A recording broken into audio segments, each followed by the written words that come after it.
Good evening, everyone. Welcome back. On behalf of United States Agency for International Development or USAID, I'm delighted to welcome you all to this special panel discussion on the role of women's leadership in advancing the global clean energy transition. If you have been with us in the morning at the National Conference on Large-Scale Integration of Renewable Energy, you might be familiar with me, but for those joining now, my name is Monali Zia Hazra, and I'm the Regional Energy Manager and Clean Energy Specialist at USAID India. Today's session is hosted by SAVI, or South Asia Women in Energy, a joint initiative of USAID and USISPF in collaboration of two of USAID's program, GTG RISE, and South Asia Regional Energy Hub, the Regional Communication and Coordination Platform. Whether it's a local grassroots level activities or large conglomerates, both have demonstrated how the voices of diverse women in leadership spaces are powerful in shaping and contextualizing innovative approaches to advance energy system transformation. Today's session will delve into existing barriers, possible solutions, and future pathways for increased women participation in the clean energy space as agents of change in climate action. The session has been divided into segments. We will first have, remarks from both USISPF and a keynote address from USA, which will be followed by a of the whole Savi platform. And we also have a report release. This will be followed up by a panel discussion with key women leaders in the space who would be discussing about some of the how can we encourage or enhance women's leadership in the clean energy space. So, without further ado, let me first introduce our first speaker for the evening. I'm really delighted to invite our partner on the Savi platform, USISPF, Nolti from USISPF. Mr. Nolti Theroid serves as the Senior Vice President of Government Affairs and Head of the Energy, Manufacturing, Environment and Infrastructure at the US India Strategic Partnership Forum, or USISPF. In this leadership position, Mr. Theroid leads policy teams and executes strategies for companies in India and the US that increase market access, resolve international disputes, and benefit from policy development and emerging business trends. It gives me great pleasure to welcome Nolti and invite you to deliver the welcome remarks. Over to you, Nolti.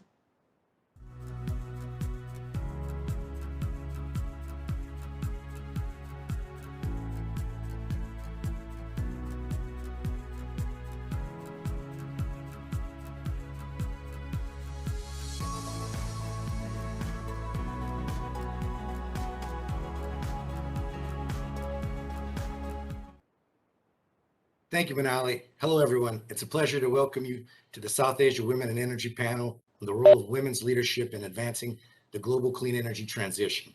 I want to take this opportunity to thank all the esteemed panelists joining us today to share their valuable insights on this extremely important issue. I would also like to thank USAID and the Ministry of Power for organizing a national conference with so many insightful discussions. These conversations are extremely timely given the current geopolitical scenario and as we see the effects of climate change unfolding. It's a no-brainer that gender-diverse leadership results in stronger and more effective solutions.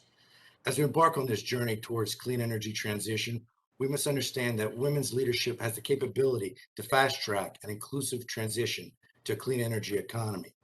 And though data suggests that women constitute 32% of employees in the renewable energy sector, we must continue to advocate for greater representation of women in the energy sector and to bridge the gap between the roles that women hold within the energy sector, given that most women are appointed to administrative jobs rather than technical roles.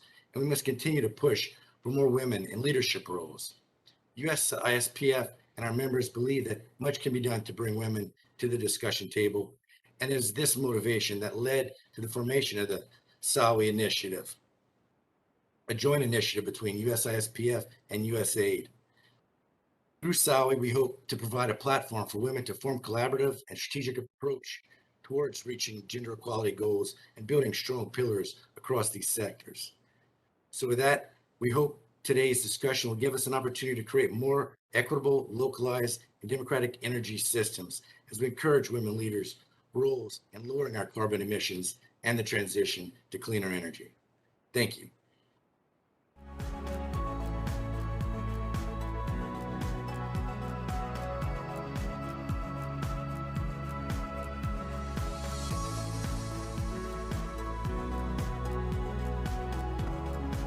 Thank you so much, Nalti, for your welcome remarks. We'll now move on to our next speaker for the keynote address.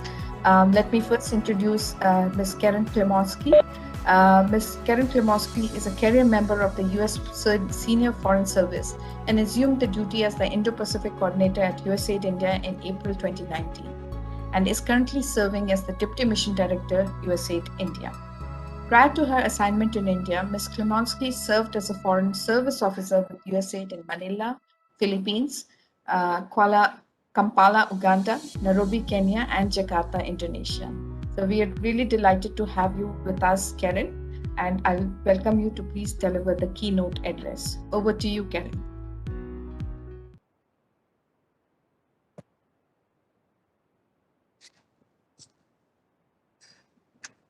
Thank you, Monali.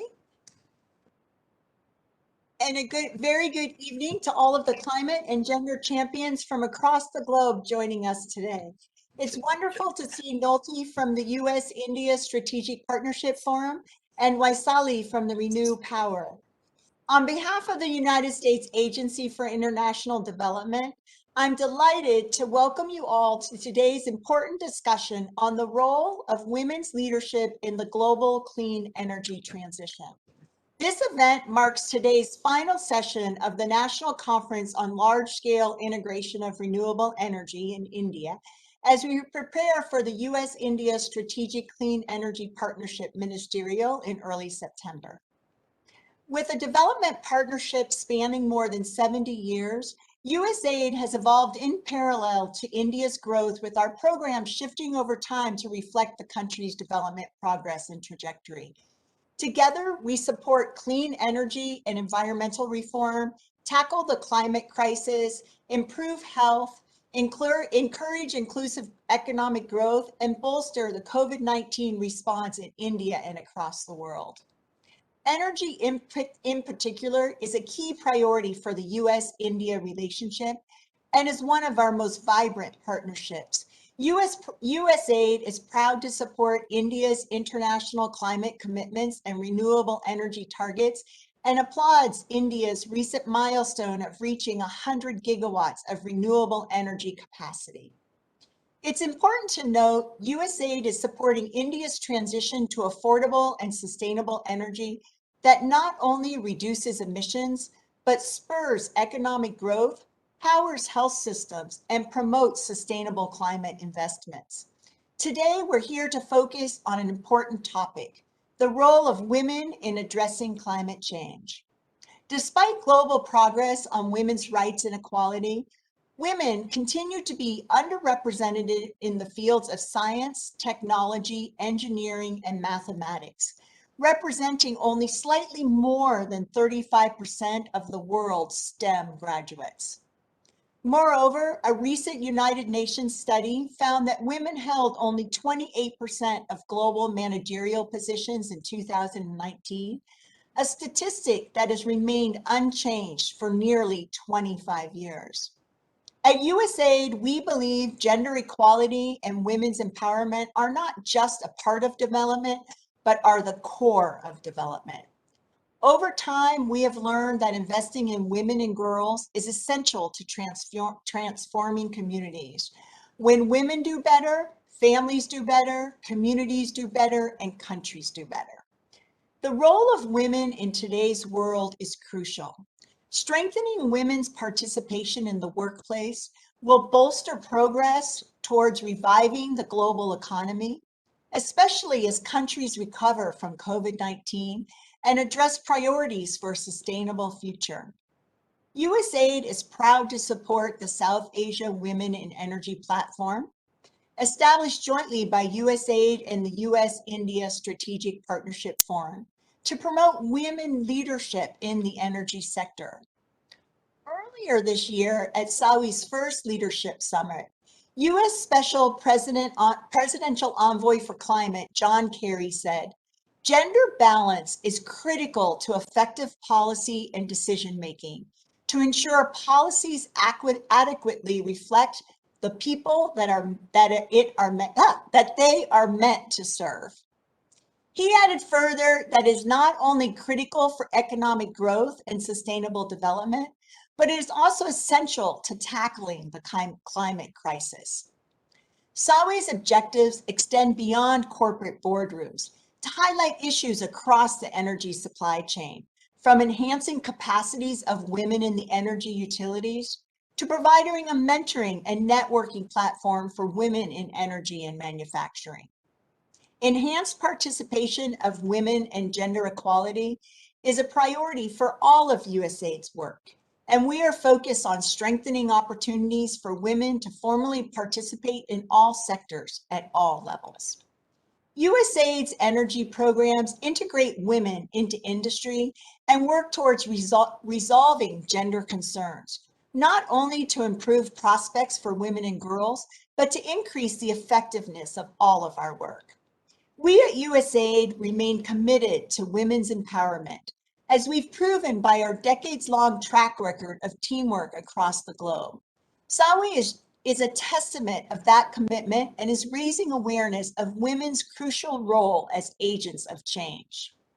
Through SAWE, we will build champions of change throughout South Asia and help others overcome barriers to economic empowerment, while enabling women's leadership in climate actions and clean energy space. And over the next few years, USAID will further intensify our efforts in India, working with like-minded partners both in the private sector and government, bilaterally and regionally, to meaningfully implement gender-responsive and socially inclusive policies and initiatives. In closing, we need women at the decision-making table and women leaders to foster policies and address the challenges before us. The panel today will discuss why gender is relevant to climate action and the clean energy sector, as well as the importance of women's leadership in institutions and organizations enabling the clean energy transition. In short, we need more women involved at the heart of this movement. The panel will also deliberate on how best to create a space for dialogue on gender diversity and women's inclusion. We need women for enhanced partnerships to mobilize finance and speed clean energy deployment, as well as build communities' capacity to measure, manage, and adapt to the risks of climate-related impacts. I am delighted to see leaders from across sectors here to work towards strengthening our shared commitments to gender equality. I encourage you all to collaborate with SAWE as we continue to build on SAWE's core objectives. I would like to thank the U.S.-India Strategic Partnership Forum, our partner on this initiative. I would also like to thank USAID's Greening the Grid RISE initiatives for supporting SAWE thus far, and to the South Asia Regional Energy Hub for taking up the baton from here on out. Let's work together to create positive change. Thank you very much.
Thank you so much, Karen, for your wonderful remarks. As you very well highlighted, yeah, women have a critical role in the whole clean energy space, and our panel will be deliberating some of the issues which you highlighted in your remarks. Ladies and gentlemen, we are also very delighted to unveil a new report which has which SAVI has produced. It basically documents the journey of SAVI thus far since its beginning. So we are very pleased to showcase this report, and it will be available on both SAVI's website as well as GTG RISE website. Please make sure to download a copy of the report and get to know more about SAVI. And also please be sure to join the SAVI network. And that's all about the report. We would like to take you through a small video, which also again gives you a quick snapshot of the whole SAVI journey. And I will request the AV team to please play the video.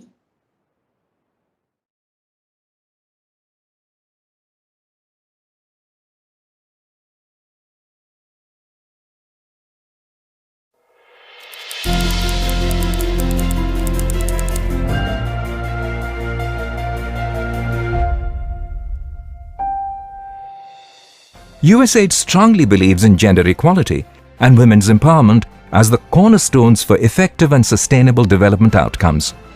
A key mandate of USAID is to integrate women into the power sector. Gender-inclusive development is crucial to achieving its vision for an open Indo-Pacific by improving energy access across South Asia. The South Asia Women in Energy SAVI initiative is one of USAID's major efforts in partnership with US-India Strategic Partnership Forum focused on advocating greater gender equality and mainstreaming women's leadership. At USAID, we believe gender equality and women's empowerment are not just part of development, but are the core of development. Over time, we have learned that investing in women and girls is essential to transforming communities. When women do better, families do better, communities do better, and countries do better. Ensuring women and girls can reach their full potential in society is critical to meeting sustainable development outcomes. USAID's strong commitment to women's empowerment can be seen in our work and partnerships across the globe. For decades, USAID has been promoting programs that enable gender equality, address social inequalities, and provide women with access to healthcare, water and sanitation, education, nutrition, microfinance, clean energy, and sustainable livelihoods. Our journey and dedication continue. USAID is focused on increasing women's participation in the clean energy sector, a traditionally male-dominated field. South Asia Women in Energy, or SAWE, is one of USAID's key initiatives advocating greater gender equality and mainstreaming women's leadership, prerequisites for long-lasting growth across sectors in all countries. Through SAWE, we look forward to creating an enabling environment for women's leadership across the South Asia region. SAVI's conventions, roundtables, and thought leadership work are contributing to the development of innovative solutions to reduce the gender gap in the energy sector, particularly at the leadership level. The platform brings together women leaders from across energy sectors to design interventions focused on outreach and recruitment, mentorship and leadership, and increasing women's participation in networking and brainstorming events to bridge gender gaps. It's important that we engage more and more women to come and talk about issues and challenges they are facing. We engage them in marquee projects which relate to energy. They shouldn't be left out as we carry this journey forward. We just want to make sure that in all these areas we have a voice of the women in energy to be able to ensure that this transition which is happening in this part of the world, which is most significant as we have 1/10 of the world's population residing here. The energy, infrastructure and manufacturing sector remains one of the most gender imbalanced sector in South Asia, which led to the formation of SAVI. SAVI's convening roundtables and thought leadership works are contributing towards the development of innovative solutions to reduce the gender gap in this energy sector. With these actions, we hope to make gender diversity the front and center of business priorities, build a work culture where women can thrive and grow to their true potential. In the days ahead, the power sector will witness the power of women's leadership and enhanced roles at all levels.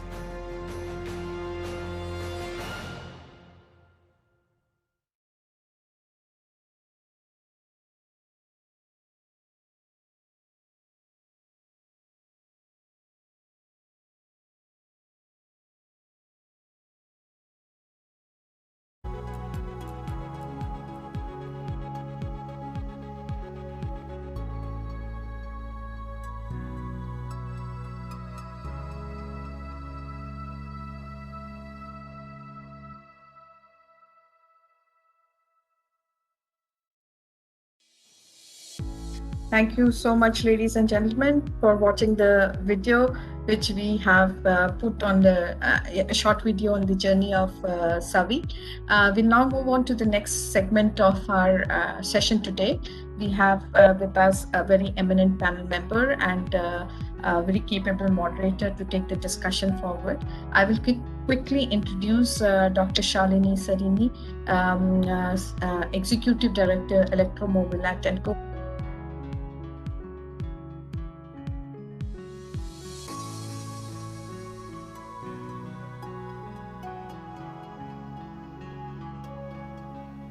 Fit with purpose is her mantra to create sustainable businesses. She has worked across India, Europe, and US in the regional and global role.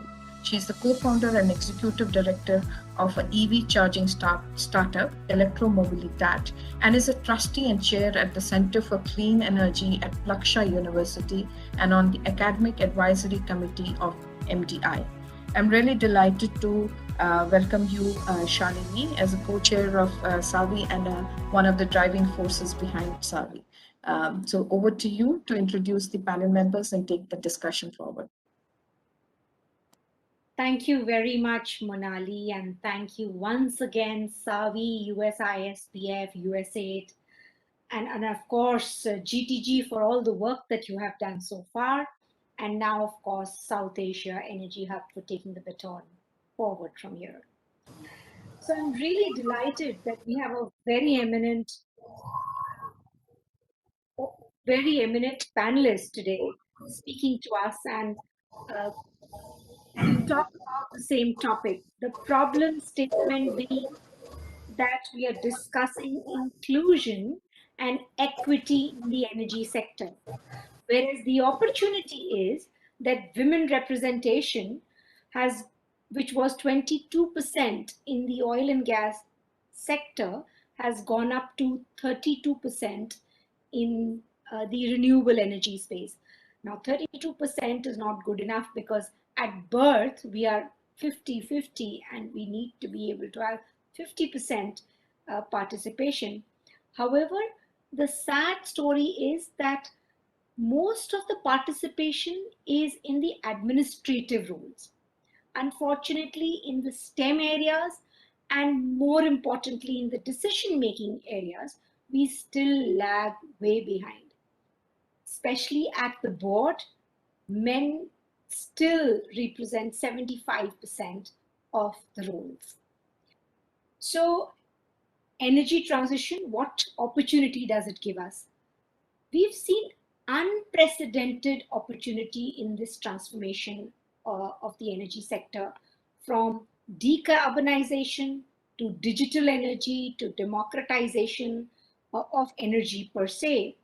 And this, in the entire value chain of energy, offers a lot of new roles that are emerging and a host of social and economic benefits, therefore.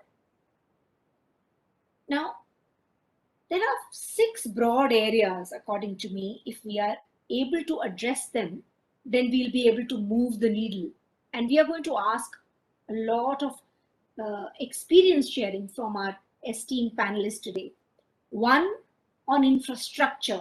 We need access, transport, security, safety. 2, we need education and skilling.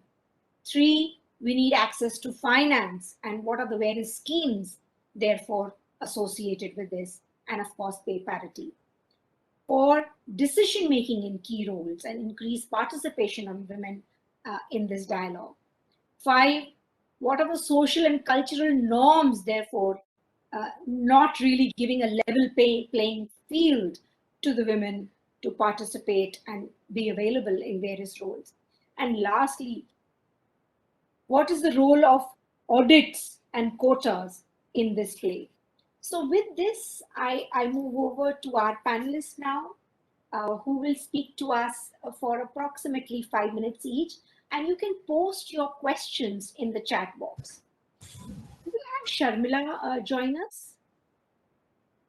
Thanks, Dr. Shalini. Okay, so Sharmila is a government affairs and policy leader of GE South Asia, including the John Welch Technology Center in Bangalore. She's one of the contributing authors to the third assessment report of the Intergovernmental Panel on Climate Change, which actually won the Nobel Prize in 2007.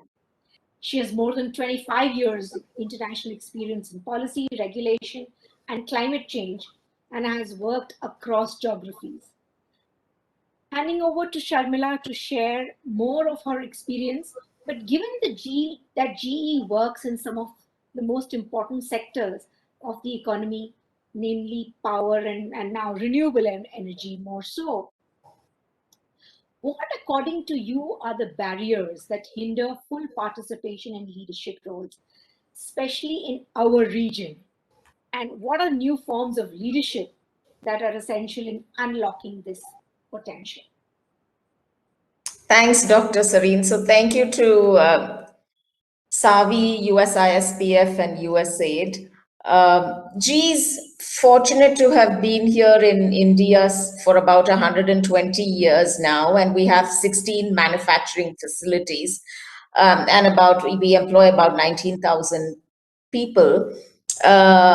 The focus within GE is about diversity and inclusion, and even when we say diversity, it does not necessarily mean that we've solved the inclusion problem.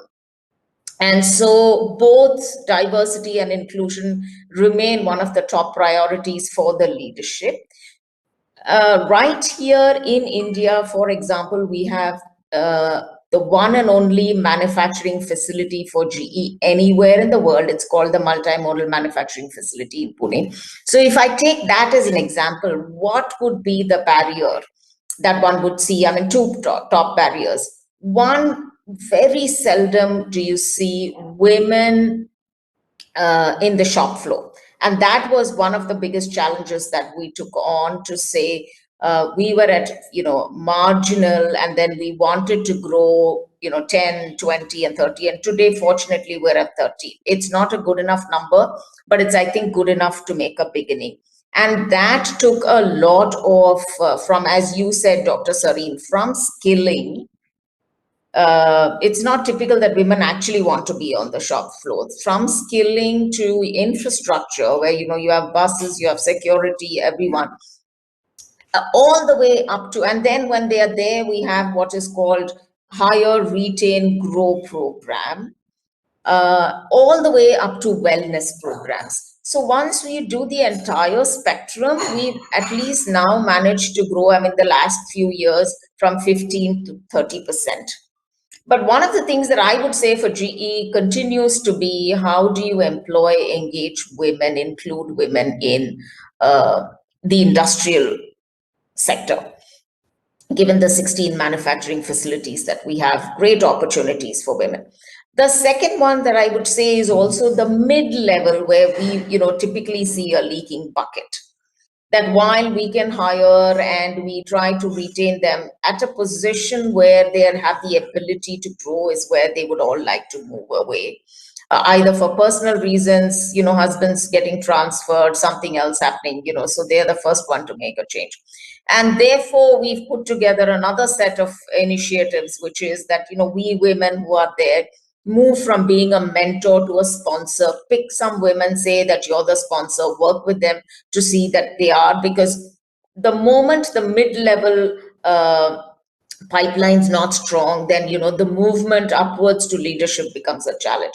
Fortunately, today on the board, I should still say that, we have women well represented. It's not because of any particular number or anything, that it's not a number, it's not a face, but it is for the talent that we have grown within the organization and merit basis that they today stand in the board level positions.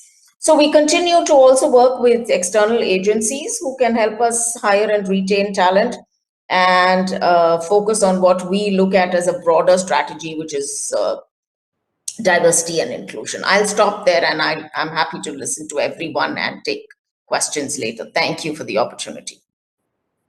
Thank you very much, Sharmila, and we'll come back to you when we have these questions. So with that, I move to Nicole. Nicole Thomas is the India Program Manager at the International Energy Agency, which has actually done a lot in this space. The Global Commission on People-Centric Clean Energy Transition, which was launched in Jan this year. And prior to joining IEA, Nicole held a range of positions in the Australian government with a focus on energy, resources, environment policy, et al. Nicole, if I may invite you to share a little bit more of your experience, but zooming in on the C3E program that you've been a part of. Absolutely. Thanks, Dr. Sarin, and thanks also to SAWI, US ISPF and USAID for having me along to join this panel. It's a great privilege to be part of this, and it focuses on an issue which is really close to my heart. So the International Energy Agency doesn't have quite the same length of engagement with India as GE's impressive 120 years, but we have been working very closely with India since the 1990s across the full spectrum of the energy sector. So just very quickly, I'd like to elaborate a bit on the initiatives that you mentioned at the IEA. We're very focused on providing data and analysis and advice to governments on energy security and sustainability. And I'm really pleased to be part of the current increasing focus on these social aspects in the energy space, and particularly on gender. So firstly, our Global Commission on People-Centred Transition is a group of 30 high-level representatives, so including ministers from 20 countries around the world, who've been working together to consider the social dimensions of the clean energy transition. So this commission is led by the Prime Minister of Denmark, Mette Frederiksen, and it focuses on two areas, so socio-economic impacts and equity, and also participation and inclusion. And so the aim here is to provide governments around the world with a number of key recommendations and good examples on how to integrate these social aspects into their energy policy making, including on gender. And as you mentioned, the IEA also works closely with the C3E, or the Clean Energy Education and Empowerment Initiative. So this is engaging with participating governments on the sharing of data and best practices on the empowerment of women in the clean energy sector. So before I moved to the IEA, I was actually Australia's representative on the C3E International Executive Committee. And I think one of the challenges that we found across all governments, so in Australia and elsewhere, was the lack of data on female participation and on the best practices and policies that can be used to support it. So the IEA has been working to combat this through our gender diversity initiative. So it's providing examples of how governments, industry, and other networks are working to mainstream gender into their activities and into improving their data. So I guess from that experience, I have three sort of suggestions, ideas for supporting diversity and inclusion. Firstly, I really encourage governments and organisations to ensure they have sufficient data on their current context to understand the problem and inform what can be done to solve it. So we can only understand the effectiveness of any policies and practices if we understand that baseline and monitor how it changes. Secondly, while government data and the mainstreaming of gender into government policies is a key condition for improving the gender diversity, it's unlikely to be sufficient. So it will be important to have focus and pressure from across the full energy sector, including from the private sector, and as well as all of the inspiring and excellent women that are joining me here on the panel and working in this space, to also make sure that we have champions in the men in our organisations that are working on this issue as well. And finally, I think, as Shamila mentioned, for any organisations wishing to raise their ambition on gender diversity and inclusion, I think a strong mandate from leadership is crucial. So this is true across companies, across governments, where the leadership is focused on equity. It can create a culture where diversity and inclusion can become more of the norm rather than just a goal that's stated with no concrete actions. So just to wrap up my opening sort of remarks in response to your question, I just wanted to stress that the IEA has been working on this topic specifically with stakeholders in India, and it's in the context of the increasing importance of India in the energy sector and our deepening relationships. So on that point, at the start of this year, the IEA and the Government of India agreed to enter into a strategic partnership, which is deepening our substantive cooperation and institutional relationships. And so this partnership will extend to our collaboration with SAWI and other key stakeholders across the full Indian energy landscape. And we really look forward to keeping on working on gender and advancing the role of women's leadership as part of that ongoing engagement. Thanks. Thank you very much, Nicole, for your experiences. Alejandro, I move over to you. Alejandro Castillo. She's the Regional Director of South Asia for U.S. Grains Council, USGC, and serves as a manager of global trade, providing trade services expertise to the Council. Alejandro, with your trade background and experience, it will be wonderful for us to know some of the experiences, how we can encourage trade and how women leaders can play a very pivotal role in this transition, especially in the intersection between sustainability and innovation in agriculture space maybe. Yeah. Well, good afternoon, good evening, good morning. Thank you, SAWI and USISPF, for the opportunity to present and talk to you and be amongst collaborators and leaders in this very important topic in both energy transition and sustainability and innovation, and certainly how women can contribute and are already contributing. And just to give you an idea, women are already playing a critical role within the agricultural space, which obviously resonates within the energy transition and the energy and climate change dialogues that are starting to take centerfold in most of all of our conversations, if I would have to say. In particularly in trade, there absolutely needs to be a greater representation of women, and like one of our panelists mentioned, inclusion or diversity doesn't always necessarily mean inclusion, and we need to ensure that both of those parameters are being met. We need to transition women from traditionally administrative roles within trade, such as merchandising, to actual trading and actual port operations and actual,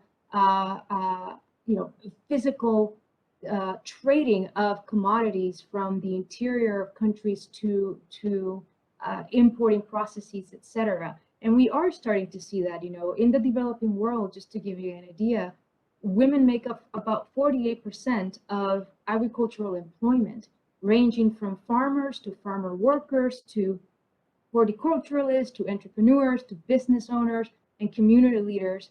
Women fulfill important roles throughout the entire agri-food value chain, as well in the management of natural resources such as land and water, which is where the intersection of innovation and sustainability meet up in agricultural trade, as well as the energy transition part.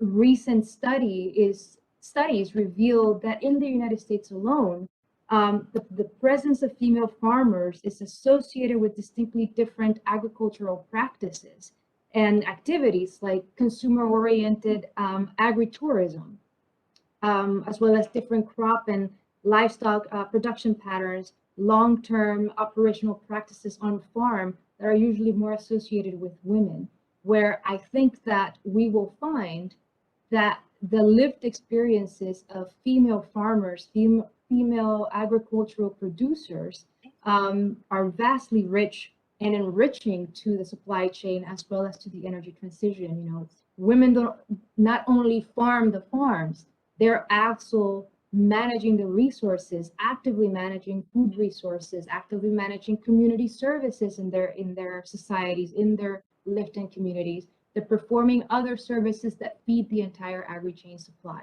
So it's an interesting topic and an interesting dynamic that we're seeing, where women are beginning to take the floor more actively than in previous conversations and previous opportunities. Alejandro, if I can ask you a connected question, and where do you see the challenge of access to finance in this play? Yeah, that was going to be one of my comments on challenges.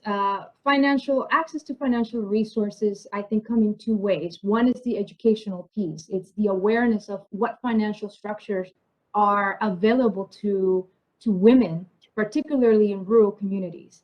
And second is the physical access to finance, whether it is through credit programs, through small and medium enterprise loans, to other types of investment schemes. That information is still not being completely out, is not being put out sufficiently, but more importantly, depending on countries and cultural norms, women sometimes necessitate to be accompanied by a male counterpart to access loans, to access information. I think that is something that we need to combat seriously. We need to get more women involved in that process of transparency and access to adequate funding. From the educational standpoint, we have seen an increase in women coming into STEM programs, into engineering and science-based educational programs than we have seen in the past, but it's still significantly lower than where we would wish them to be. And I think that's a grassroots movement. We have to start with our children. We have to start with empowering our girls from very young ages to consider and not be intimidated by the sciences, by providing age-specific resources for science projects, finance, management, engineering, and others from the school age and up.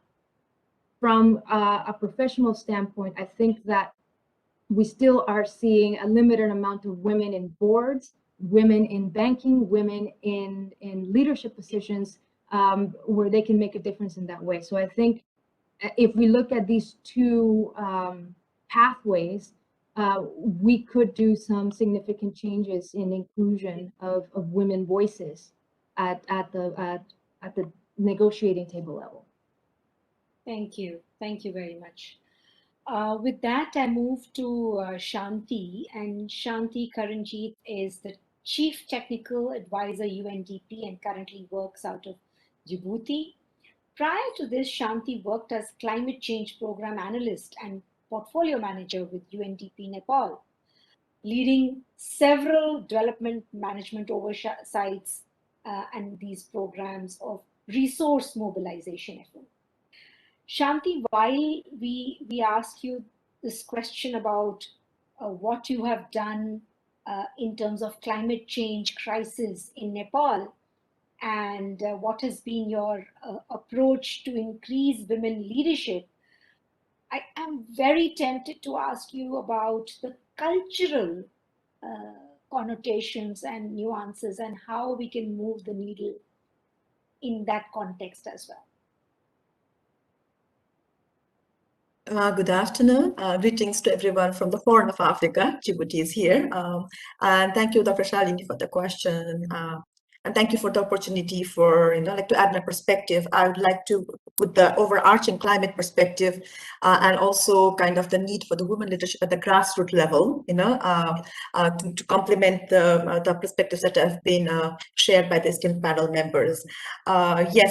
Yes, the cultural aspect is social cultural aspect, especially in the context of South Asia, where we are talking about the wide gender gap. Like if you look at the World Economic Forum, it says that it will take 71.5 years for South Asia to close the gender gap.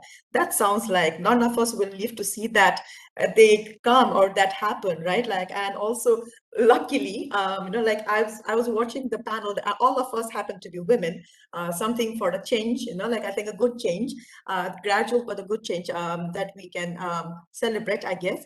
But looking at that side, that things aside, we are talking about the context in which we are living in the wide gender gap, like we are below the global average in terms of overall gender gap.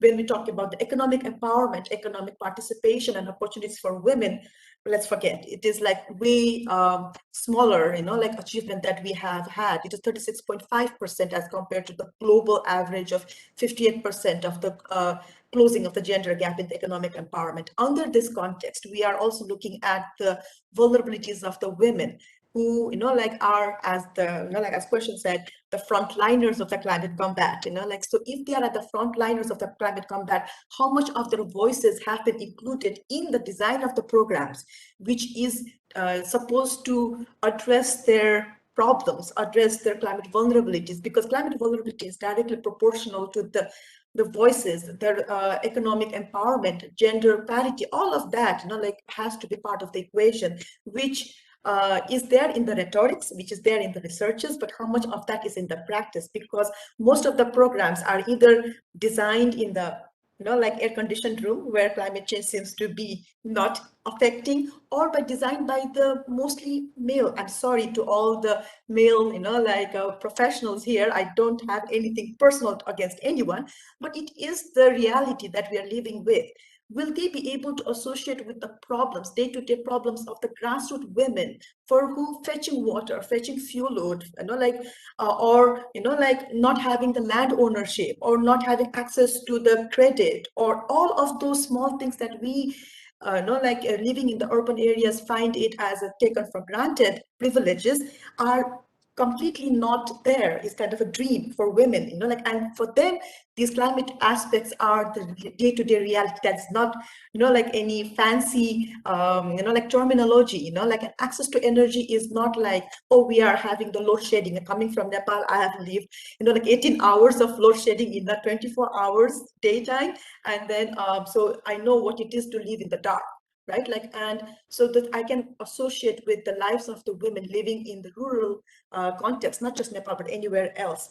And so they are tagged as the victims. But how about turning the table and then converting them and changing our mindset, and then having to see them as the agents of change? Have them be the co-creators of the programs, or maybe the co-designers of the policies that are being made, maybe not at the national level, but maybe at the local level, at the village development committee or at the ward level. Why can't they be part of that process? Why can't they be used as resources, not just tagged as the victim? Oh, so sorry that you are having this problem, but just asking them what will make your life easier, right? Like what kind of programs will make your life easier will be maybe like hitting where the problem is. I think like knowing the problem, the crux of the problem is solving the like problem halfway through. At least I believe, like if you know what is at the core of the problem, then your problem is half solved.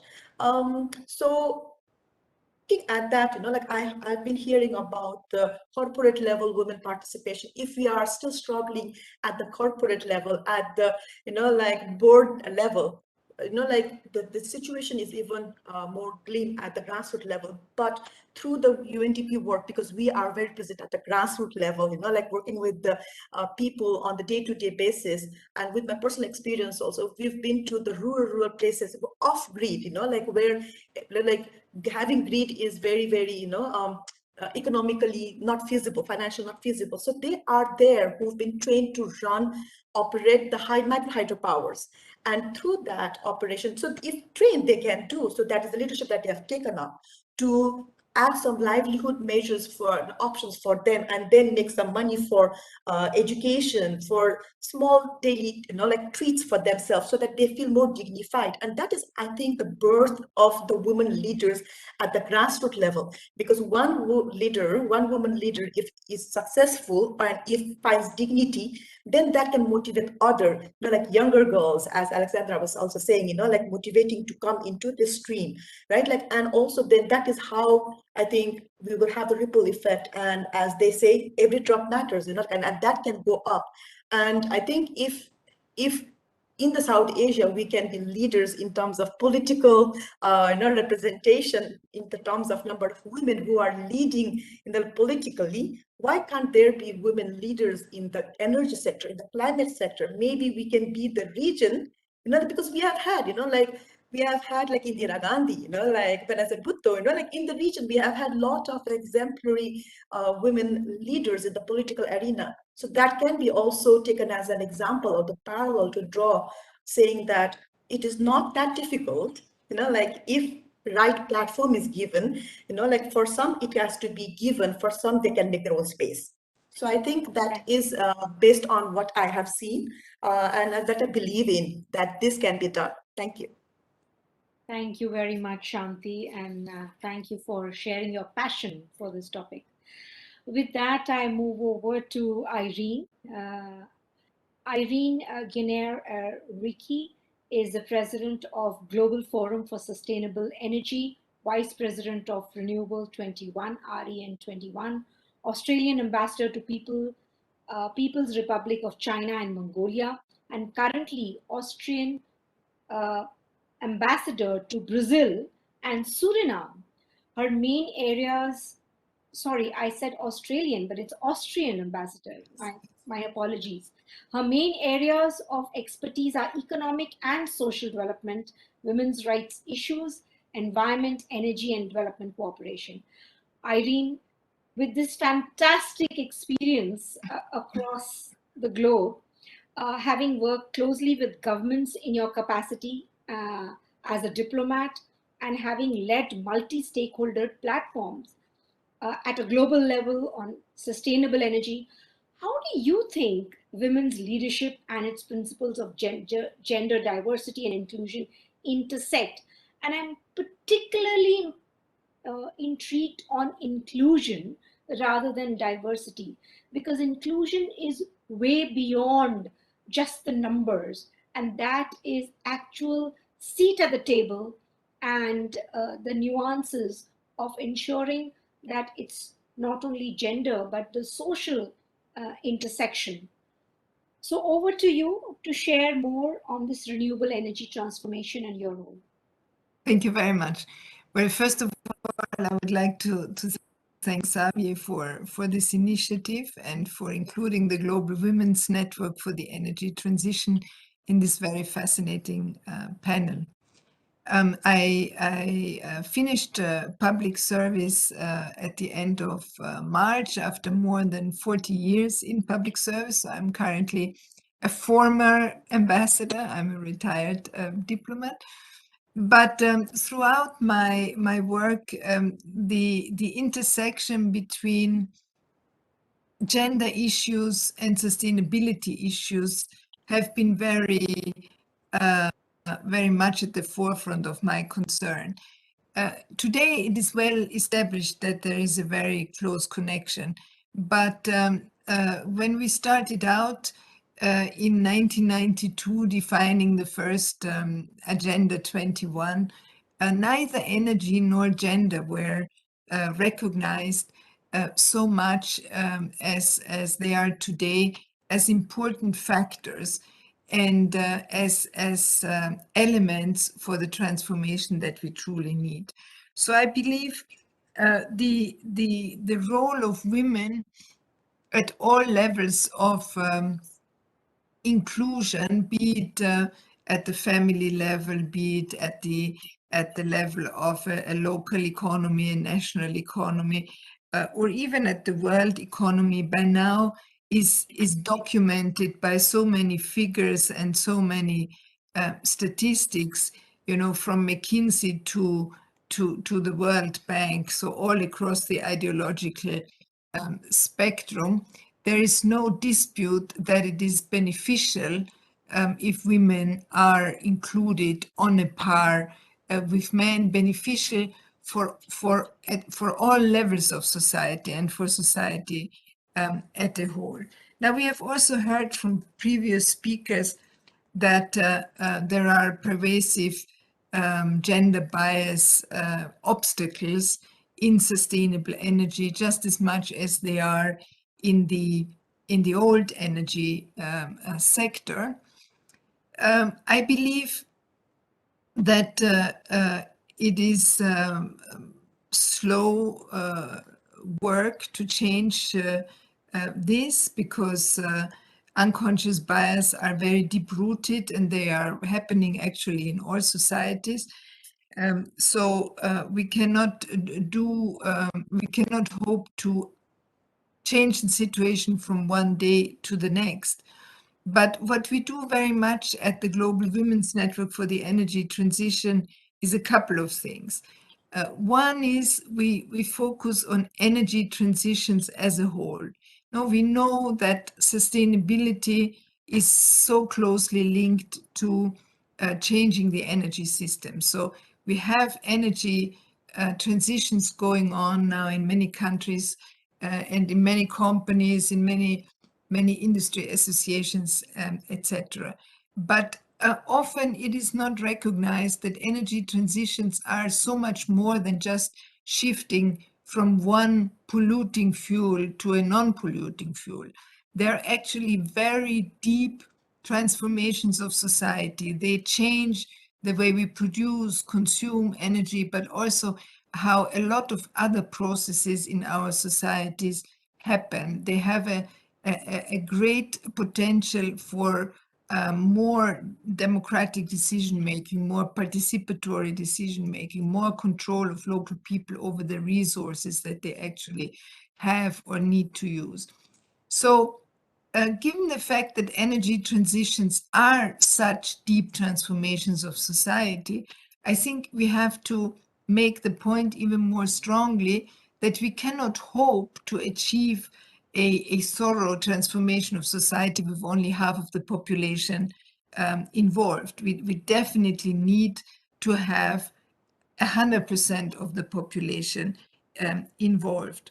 We also have the situation that energy transitions are difficult and they require all the innovation and all the creativity that is available in any given society. And that means, again, that we need to draw on the life experience, the skills, the training, the different approaches that women have from men. We need both. We need men and women to be fully engaged in this sector. And we also have the situation that the sustainable energy sector is one that is expected to grow from currently employing something like 11 million people globally, according to the figures of Irene, to more than 40 million or even more in a couple of decades. So in the growth of this sector, we have a great chance to include on a much more equal basis women and men. So what does the Global Women's Network do to advance this? Well, we do a couple of things. We create opportunities for networking among women that are already active in sustainable energy. We support women who are already active in sustainable energy, mainly through mentoring programs. And these mentoring programs have been quite successful, I'm happy to say. We have so far mentored in the 3.5 years of our existence something like 350 women. We have a dynamic mentor pool. More than 70 countries have been reached. We have done 3 publications on the issue. We have done more than 30 knowledge transfer webinars, and we are creating 2 online courses. We have done 2 study tours, and we have an active storytelling campaign going on. And the feedback from the women that we get, both from the mentors and from the mentees, is overwhelmingly positive.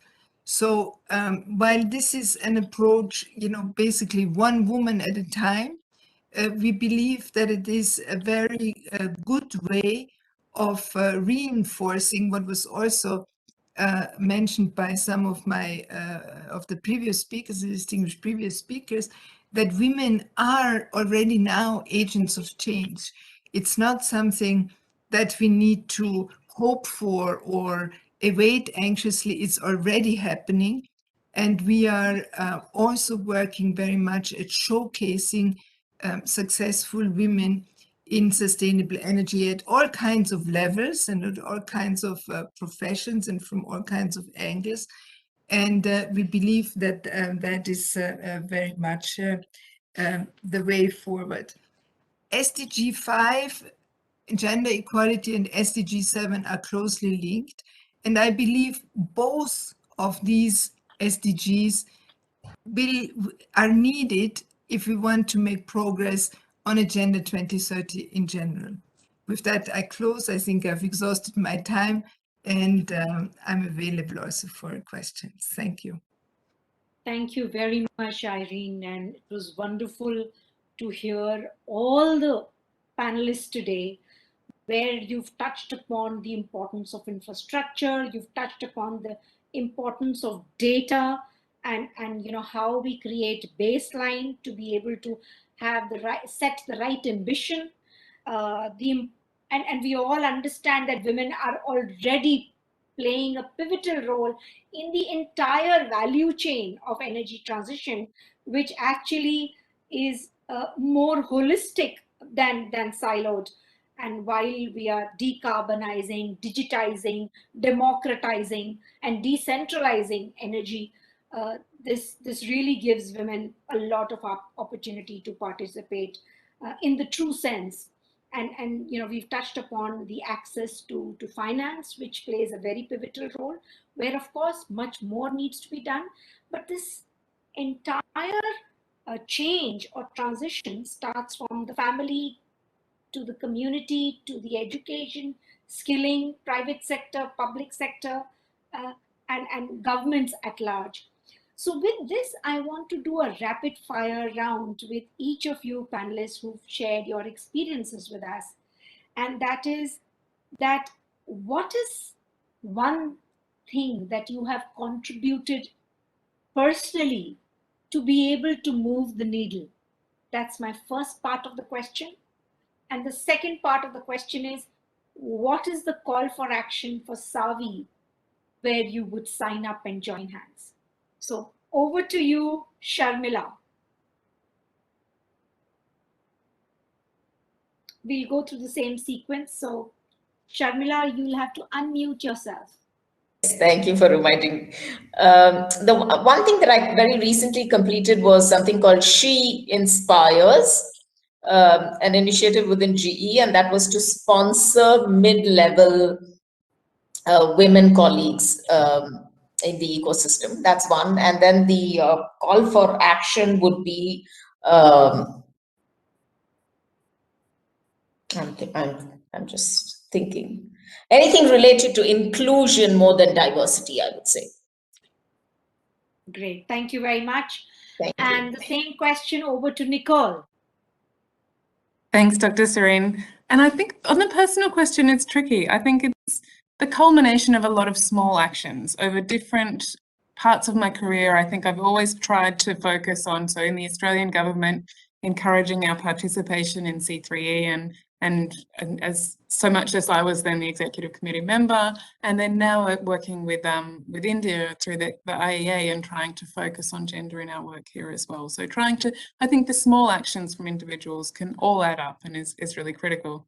In terms of the call to action, I think the way that we need to frame this is, I guess, that improving gender equity is not a burden, but it's an opportunity. So there's been a lot of research that shows that having more diversity in an organization helps bring innovation, raise productivity, so it can be good for the company, good for the economy.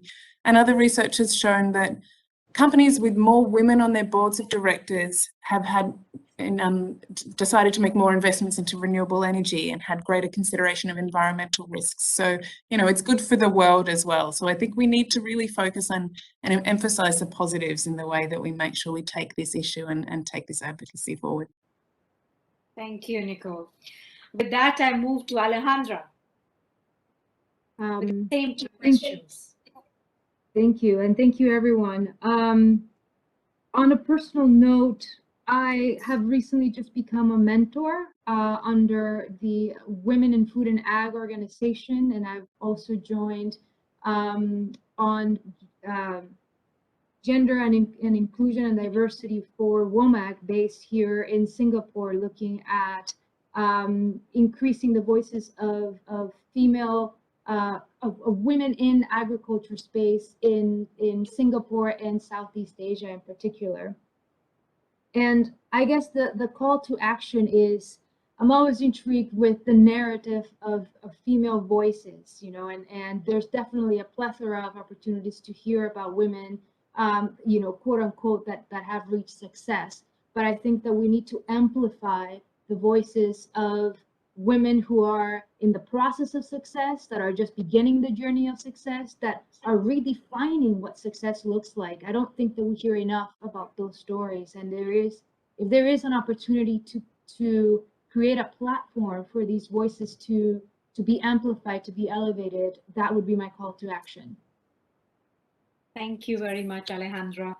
Shanti, over to you. Yes, thank you. That's very tricky, but at the same time, I think like a very needed kind of like questions, rapid fires. Yeah. So at the personal level, I have been, you know, like a mentor, a listener, and also the motivator, you know, like across the countries that I've worked. I've not worked just in Nepal, but also worked in India, as well as in Timor-Leste, and now in Djibouti. So across these countries, and like with the women at the grassroots level, definitely, you know, like I've been with them, listening to them, because there has to be ears as well, not just the mouths telling them what to do. That is one. And the call for action, I would kind of like piggyback on what Alexandra had said about the voices. I will label it a little differently, like celebrating even the smallest success, you know, like so that even the smaller success has a platform, you know, like among the big successes that are celebrated. And also, if possible, if there could be a rally in the way that advocating at the policy level as well, you know, like, so yes, at the grassroots level, advocacy is needed, but if possible, at the policy level, also making sure that accountability part is there, you know, like, okay, there are programs, there are like some kind of budgets are there, but what is the accountability? To kind of like closing the loop is also needed. Otherwise, we can be talking until, you know, like next generation, I guess. Thank you. Thank you. Thank you. And I move to my last speaker, the last panelist, Irene. Very much. Well, I think my attention was drawn to gender issues for the first time in 1995 when I was a vice chair of the Commission on the Status of Women, and in that role was drawn into the preparatory process for the 4th Women Conference that took place in Beijing that year. And I was exposed, as I was chairing the preparatory committee for the conference, I was exposed to so many wonderful women with so much enthusiasm, passion, and also I heard so many stories about the difficulties that women were facing in all corners of the world, and how they were not being trodden down by those difficulties, but allowed themselves to maintain hope and to find new ways. So I was very fired up by that, and I came back to the gender equality issue from various angles in different stages of my career, mostly under the development angle and mostly under the sustainability angle. So it was only normal that when I started to work more on sustainable energy, that the gender issue came back in there as well. Now, in terms of a call for action to Savi, there is currently an effort underway to elaborate a compact in the context of the UN's high-level dialogue on sustainable energy that is taking place this year. A compact, a list of self-commitments basically on gender equality and women's empowerment. And my call to Savi would be to, if at all possible, join that compact, and because you would be able to bring into a global context so much of what you're doing in the region. And if that's too big for a call to action, then I think it would be great to work on availability of good disaggregated data because we lack these, and they are crucial for decision making. Thank you. Thank you very much. And I've been told by the organizers that we've run out of time because it was very engaging. But I leave with the last note, and that's a call to action for all those who are listening to us to join up and sign up with Savi for us to really promote and enhance the effort. With this, I hand over to Monali and thank all the wonderful panelists for their wonderful contribution. Thank you so much, Dr. Shalini, and to really wonderful panel members for a great discussion. And I echo Shalini's point. Please do join Savi. We are looking for more enthusiastic members, more partnership, and more people to join the platform. This is something which USA really believes in, and I'm sure many of you would agree that women are at center of all development. So with that, we are at the end of our first day, this particular session, which is a side event to our national conference, which is also being organized. But I wanted to wrap it up with, a few thanks which are due. First and foremost to our moderator, Dr. Shalini, then to our each of our individual panel members and experts who have shared their experiences and learnings of many years with us. I would also like to thank USISPF, NOLTI in particular, SID, and all the members of USISPF team for their support. And I will also, quickly thank our two USAID programs who have spearheaded this, Savi platform. GTG Rise, which has been taking the Savi till here, and then SARE, the South Asia Regional Energy Hub, which will now be taking on the support to continue the support on Savi platform. Last but not the least, thank you so much to the organizers, the organizers who are handling the platform and everything, and to my colleagues in USA, Rania, Martha, and also Karen for joining in and delivering the keynote address. With that, we are at the end of this session.